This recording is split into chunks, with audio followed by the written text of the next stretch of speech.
محمد یا رسول اللہ یا حبیب اللہ۔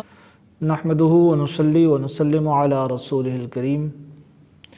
ایک صاحب نے مسئلہ پوچھا کہ شعبان المعظم کی 15ویں شب کو جو صلاۃ التسبیح پڑھی جاتی ہے، اس کی فضیلت و اہمیت اور اس کا طریقہ کار بتا دیجیے۔ سامعین کرام، اللہ تعالیٰ نے دن اور رات کو پیدا فرما کر ان میں سے بعض کو خاص امتیاز بخشا۔ انہی میں ماہ شعبان المعظم کی 15ویں شب یعنی شب بارات، جس کو شب نجات بھی کہا جاتا ہے، اس کو ایک خاص مقام عطا فرمایا۔ شعبان المعظم کی 15ویں شب کو عوام و خواص سبھی خاص طور پر صلاۃ التسبیح پڑھتے ہیں، اور باجماعت بھی اور تنہا بھی سبھی اس کو ادا کرتے ہیں۔ تو صلاۃ التسبیح یہ وہ عظیم نماز ہے کہ جس کے متعلق آقا دو جہاں صلی اللہ تعالیٰ علیہ وآلہ وسلم نے اپنے چچا حضرت عباس بن عبد المطلب کو بطور تحفہ کے یہ نماز عطا فرمائی۔ حضرت عبداللہ بن عباس رضی اللہ تعالیٰ عنہما فرماتے ہیں کہ آقا دو جہاں صلی اللہ تعالیٰ علیہ وسلم نے حضرت عباس بن عبد المطلب سے فرمایا، اے چچا، کیا میں تمہیں ایسا کوئی تحفہ نہ دوں جس کی وجہ سے تمہارے تمام گناہ بخش دیے جائیں، اور اس کی وجہ سے تمہارے اگلے پچھلے نئے پرانے اعلانیہ پوشیدہ بالقصد و بلا قصد تمام کے تمام گناہ معاف کر دیے جائیں اور ان سے درگزر کر لیا جائے۔ انہوں نے عرض کیا، یا رسول اللہ کیوں نہیں؟ آپ فرمایا کہ وہ تحفہ صلاۃ التسبیح ہے۔ تو صلاۃ التسبیح یہ وہ عظیم نماز ہے کہ جس کے متعلق آقا دو جہاں صلی اللہ علیہ وسلم نے اپنے چچا سے فرمایا، اے میرے چچا، اگر ہو سکے تو دن میں ایک مرتبہ اس کو ضرور پڑھ لیا کرو، اگر یہ نہ ہو سکے تو ہفتے میں اس کو ایک دفعہ پڑھ لیا کرو، اور اگر یہ بھی نہ ہو سکے تو مہینے میں ایک دفعہ اس کو پڑھ لیا کرو، اور اگر یہ بھی نہ ہو سکے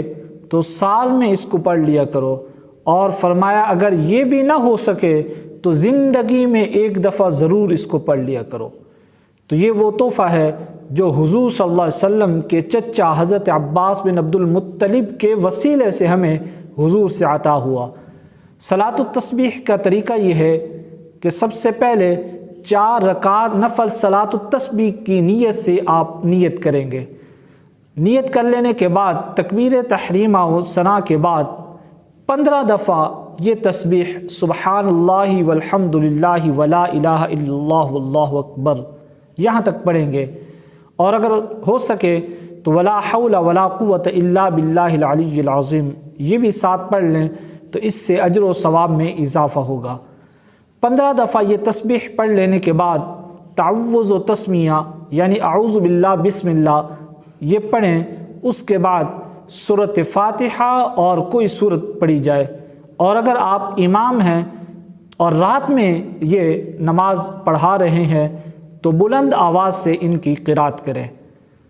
تو ان کی قرات کے بعد 10 مرتبہ رکوع میں جانے سے پہلے یہی تسبیح پڑھی جائے، اور پھر رکوع میں جانے کے بعد رکوع کی تسبیح کے بعد 10 مرتبہ یہی تسبیح پڑھی جائے۔ پھر رکوع کی تسبیح اور ان تسبیحات سے فارغت کے بعد سمع اللہ لمن حمدہ ربنا ولک الحمد کے بعد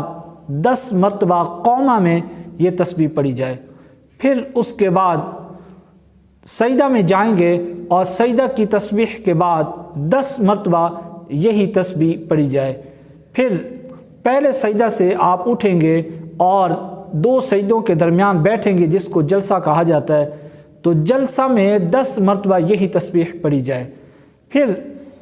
دوسرے سجدہ میں جائیں گے، اور دوسرے سجدہ میں سجدہ کی تسبیحات کے بعد 10 مرتبہ یہی تسبیحات پڑھی جائیں۔ تو اس طرح یہ 10 مرتبہ تسبیح پڑھ لینے کے بعد آپ دوسرے سجدے سے سر اٹھائیں گے تو ایک رکعت مکمل ہو گئی، اور ایک رکعت میں 75 دفعہ یعنی 75 دفعہ آپ نے یہ تسبیح پڑھی۔ اب دوسری رکعت کے لیے آپ کھڑے ہو جائیں گے، اور دوسری رکعت میں قرات شروع کرنے سے پہلے 15 دفعہ یہی تسبیح پڑھی جائے، اور 15 دفعہ تسبیح پڑھنے سے فارغت کے بعد قرات، اس کے بعد کوئی سورت، سورۃ فاتحہ اور سورت کے ملانے کے بعد پھر رکوع میں جانے سے پہلے 10 دفعہ یہی تسبیح پڑھی جائے، اور پھر رکوع میں جائیں گے اور رکوع کی تسبیح پڑھ لینے کے بعد 10 مرتبہ یہی تسبیح پڑھی جائے، پھر رکوع سے اٹھیں گے، قوما میں تسمیع اور تحمید یعنی سمع اللہ لمن حمدہ ربنا ولک الحمد کے بعد 10 مرتبہ یہی تسبیح پڑھی جائے، پھر تکبیر کہتے ہوئے آپ سجدہ میں جائیں گے، اور سجدہ میں سجدہ کی تسبیح کے بعد 10 مرتبہ یہی تسبیح پڑھی جائے، پھر سجدہ سے سر اٹھائیں گے اور جلسہ میں بیٹھیں گے، اور جلسے میں 10 مرتبہ یہی تسبیح پڑھی جائے، پھر دوسرے سجدہ میں جائیں گے اور دوسرے سجدہ میں سجدہ کی تسبیح پڑھنے کے بعد 10 دفعہ یہی تسبیح پڑھی جائے، اور اس طرح آپ دوسرا سجدہ کرنے سے سر اٹھائیں گے تو 2 رکعت مکمل ہو گئی، اور 2 رکعت کے بعد قاعدہ اولیٰ میں بیٹھا جاتا ہے، تو قاعدہ اولیٰ میں آپ التحیات، جس کو تشہد کہا جاتا ہے، التحیات للہ عبدہ و رسولہ تک پڑھیں گے، اور اس کے ساتھ ساتھ درود شریف دعا بھی ملائیں گے، اور التحیات میں یا تشہد میں یہ تسبیحات نہیں پڑھی جائیں گے۔ پھر آپ تیسری رکعت کے لیے کھڑے ہو جائیں گے، اور تیسری رکعت آپ ثنا سے شروع کریں گے۔ سب سے پہلے آپ ثنا پڑھیں گے، اور ثنا پڑھ لینے کے بعد آپ 15 مرتبہ یہی تیسرا کلمہ سبحان اللہ والحمد للہ یا یہی تسبیح آپ پڑھیں گے، اور پھر قرات ہوگی سورۃ فاتحہ اور کوئی سورت پڑھی جائے گی، اور پھر اس کے بعد 10 مرتبہ یہی تسبیح پڑھی جائے گی، پھر رکوع میں 10 دفعہ یہی تسبیح، پھر قوما میں 10 دفعہ یہی تسبیح، پھر پہلے سجدہ میں 10 دفعہ یہ تسبیح، 2 سجدوں کے درمیان جلسہ میں 10 دفعہ یہ تسبیح، پھر دوسرے سجدہ میں 10 دفعہ تسبیح، اسی طرح آپ پڑھیں گے۔ الغرض آپ تیسری رکعت کو پہلی رکعت کی طرح اور چوتھی رکعت کو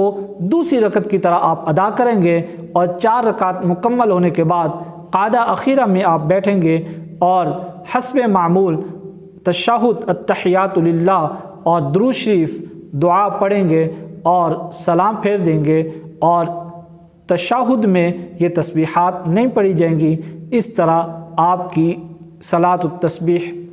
کی نماز یہ مکمل ہو گئی۔ اور پھر خاص طور سے سامعین سے یہ بھی بات میں کہوں گا کہ آپ